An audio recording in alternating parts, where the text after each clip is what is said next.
What's up, guys? How are you? Welcome into a Friday morning episode of the Daily Juice Podcast. My name is Matt Perrault. You guys can follow me across all of my socials at Sports Talk Matt, and we are back.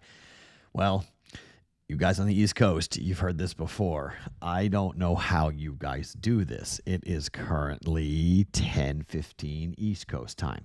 This would be like, right now, I would be about 3 hours away from taping the Daily Juice normally, but you know, here we are on the East Coast for a week, and you guys are going to get the juice kind of a little bit earlier than what I normally would put out. Now, for NBA games, that's not that big of a deal because NBA games normally get done, you know, at least the East Coast ones, get done right about now.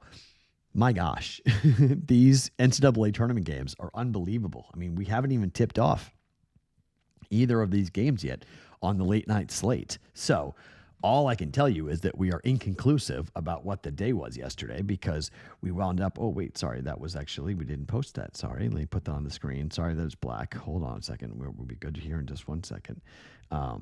Normally, we have ourselves with a record that we can give you guys. I can't even give that to you because BYU got hit with the greatest shooting performance in the history of the NCAA tournament. So we'll take that L with Alabama hitting 1,000 threes. And then Florida won. Now, I'm assuming Duke's going to win, so we'll probably make up for the BYU loss there, and the Knight's going to ride on Arkansas. Now, with the Knight riding on Arkansas, let's see what ends up happening for the SEC, because it will happen, it'll factor in tonight. So Alabama was tremendous. Florida was tremendous. The only time we've ever seen one team from one conference, or four teams from one conference in the Final Four, was in 1985. That was the Big East that did that. So we haven't seen that since. I mean, I'm 47. I was born in 1977. So we've got two SEC teams in the Elite Eight. By the end of the night, we could have another, and then we could wind up getting, another.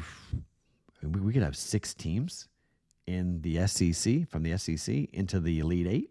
So, this is going to be pretty wild to watch as this whole plays out. So there is going to be obviously a lot of watching going on for Friday today for the games. Okay, so whenever I'm kind of out of town on all these things, if there are things that I do like, I will put it on the Discord channel, bettingpros.com/chat, to update you.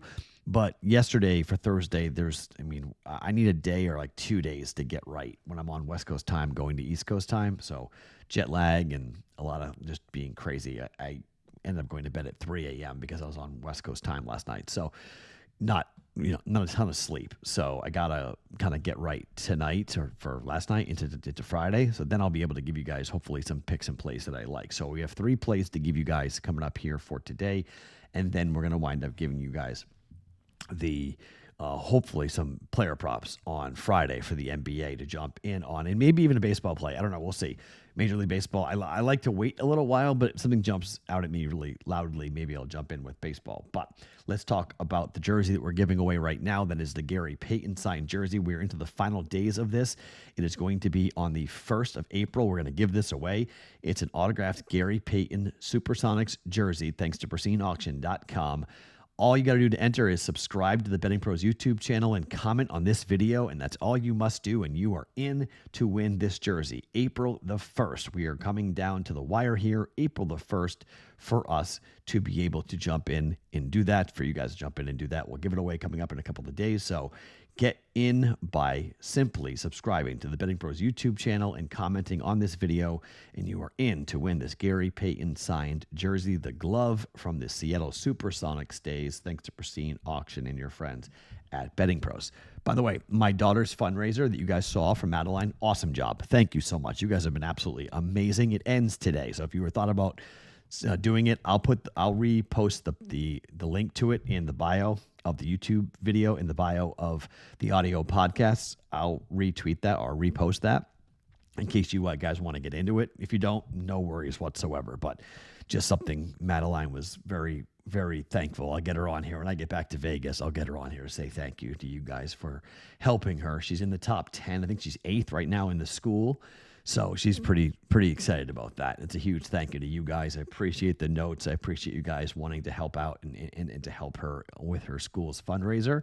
So today's the last day. It ends today, I think 5 o'clock Pacific time, so 8 o'clock Eastern, it'll end. But I'll post that link in the bio of the YouTube video and of the audio podcast if you guys want to jump on in. Okay, let's talk about the plays for us here today. Let's talk about Ole Miss and Michigan State. Again, maybe this is my SEC bias coming out, but you've got an Ole Miss team that is playing so well here in tournament time. I was there when they beat Arkansas on the last second three. They were favored by 4.5. They didn't cover in that game, but they won, and they showed a lot of tournament toughness with that three-point shot to win it. Then I watched them lose to Auburn by just 5, and they were in that game against Auburn all the way to the end. Then they go to the tournament. They beat North Carolina, a team that was extremely hot. They beat them by 7. That was never a game. Carolina was never in that game. And then they beat Iowa State by 13 points. I know Iowa State was a little banged up and not typical Iowa State, but we lost our 20-1 ticket there with Iowa State. Just an unbelievable opportunity here to jump in, with an Iowa State team back when they were healthy, but they weren't. So here's Ole Miss with the chance to make up for that one unit that we lost here with Iowa State, catching 3.5 points to Michigan State. Like, I know Michigan State is 9-1 ATS over their last 10 games. They are 13-5-1 away from home. I'll give you all of that. They are a tremendous team. It's Izzo in March, okay? But this is Chris Beard, and I know you might go, well, Matt, you're going to fade Chris Beard against Tom Izzo. It's a 3-point win according to KenPom, okay? The number is 3.5. We might need the hook, to be quite honest. But with the way Ole Miss is playing on offense, Michigan State's offense is really good, but we're sleeping a little bit on the defense for Ole Miss. They're 21st in defensive efficiency, okay? This is not a horrible defensive team. They're not great at stopping the 2, but Michigan State is not good at shooting the 3. And so you've got a little bit about what Michigan State's offense, what will they look to do here against Ole Miss? I got a good idea that Ole Miss is going to be able to really push tempo here a bit against Michigan State. I love the guard play right now for Ole Miss. I love the way that they're shooting here in the tournament. They've been extremely efficient. They're 24th in offensive efficiency. Their effective field goal percentage is not great, but they don't turn the basketball over. They got to hit their free throws, which is somewhat of a bugaboo for them here in the tournaments, but I think that they'll hit their free throws. Again, I like points. Points, this has not been a points tournament, okay? Last night, Florida wins and covers. Alabama wins and covers. We'll see what the late games turn out. I'm assuming Duke won, and probably Duke won and covered, and then the late game, everyone's so jacked up about is Arkansas, and the world's on Arkansas, including me, which is a touch scary. So, if you have a chance, if Arkansas gets a lead in that game, hopefully you guys are going to hedge out of it or try to middle it. That's what I'm going to try to do once that game gets going here late night on the East Coast. But I like Arkansas. A lot of people like Texas Tech, but the quote unquote content people, including myself, are on the dog for Arkansas, which is not really great. But I'm taking the points. Ole Miss plus 3.5 against Michigan State. Okay, bet number 2. It continues the rollover. We're taking $207 and we're going to roll it over. Look and shop for the best price for Houston money line. Look, they are big favorites here today up against a team from Purdue that's going to be overmatched. The number 71-64 final according to KenPom. It's an 8.5 point line at the moment. It could rise. It could be 9. It could be 10. I don't want to play around with anything but money line here, okay? I would be stunned if Kelvin Sampson's team loses to Purdue, all right? I think Houston takes care of business, so we'll take the $207. We're going to roll it over. It basically is 3-1, 3.5 to 1, depending on the book that you're going to wind up paying. I saw one book at 4-1, -4, or 1-4 rather, -$4, which stinks, but we're going to take it. We're going to roll it over. So Houston money line, there's not much of a handicap here. They've won 15 games in a row. It's the nation's longest active winning streak. Let's go to 16 for Houston money line. Take that $207 and roll it over with Houston Cougars money line. Keep the experiment going with the Cougs. And then finally, let's get into Kentucky and Tennessee. Boy, this is going to be a fun game. Much like Arkansas, and much like we had that conversation about what Arkansas was going to look like against Texas Tech, everyone's going to be so excited to watch Kentucky and Tennessee. And luckily, it's one of the earlier games in Indianapolis. It's a 7:39 start time. Okay, first game of the season, first matchup between these two teams, SEC rivals. Excuse me. On the road at Tennessee. This was the game that the Kentucky kind of announced itself as being an NCAA tournament contender. They beat Tennessee on the road as 10.5-point dogs. They won by 5. Then they came back to Rupp, and they were home dogs, and they won by 11. They won by 11. They are 2-0 this year against Tennessee.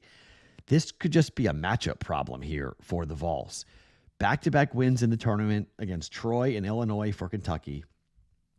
And now here they are against Tennessee, who, look, beating UCLA by 9 was impressive. They beat Wofford by 15. They lost to Florida in the SEC tournament final. They beat Auburn. They upset the number 1 seed, Auburn, by 5. They're 5-point dogs. They won by 5. They beat Texas, laying 9.5. They won by 11. They lost to Ole Miss on the road, but those are the only 2 losses that they've had over the last month. And there's no harm in losing to Florida, and Ole Miss is playing really, really well. That's why I like them tonight at plus 3.5. A lot of times people say it's really hard to beat a team 3 times in one season. Maybe so. But again, this is the 3rd time this year that Kentucky has been a dog to Tennessee. Maybe this time the books have it right, but I'm taking the points. Give me Kentucky at plus 4.5 here in this one. I think we're in for a hell of a basketball game between these two teams. Tennessee, according to KenPom, it's a 4-point win. So we have a little bit of value there at plus 4.5 for Kentucky. But I mean, the under in this game, I think, could very well be live, 76-72, the final, according to KenPom. But Tennessee's defense, tremendous. Kentucky's offense, incredibly efficient. 11th in efficiency, 22nd in effective field goal percentage. Tennessee is 3rd in defensive efficiency and 2nd in effective field goal percentage. They're also 3rd in 3-point defense, but Kentucky is 25th in 3-point shooting, 34th in 2-point shooting, 23rd defensively for Tennessee in 2-point shooting. Strength on strength, okay? It's going to come down to Kentucky's defense and what they do, and maybe the fact that Kentucky's defense has kept come on late, that they actually have a little bit better of a defense under Mark Pope than we think, can very well be the difference. Can Kentucky win the game? Of course. Will they? I don't know, but I'll take the points here at plus 4.5 for Kentucky. Okay, so yesterday we wound up going, we don't know. It's sort of an up and down. We'll see what that winds up finally being. But for tonight, we are going with Ole Miss plus 3.5 for 1.1 units. Houston money line, take that $207 and let's roll it over for Houston money line and keep that going. You're probably going to win about $40 on that, but that's about, it's better price. Once we get into the next game, it'll be against either Kentucky or Tennessee, and that price will be much different. We're going to be able to put it on Houston. May have quite a bit of money on it running on Houston, but we're going to ride it with Kentucky plus 4.5 as well here again with the dogs. Hopefully it pays out tonight. It didn't pay out yesterday, but let's see what happens. Ole Miss plus 3.5, Houston money line, in Kentucky plus 4.5. If we have ads on the Discord channel, bettingpros.com/chat. Go there, and I will put it in the Daily Juice part of the Discord for us. My name is Matt Perrault. Follow me across all socials at Sports Talk Matt every single morning, wherever you guys get your podcasts. It is the Daily Juice.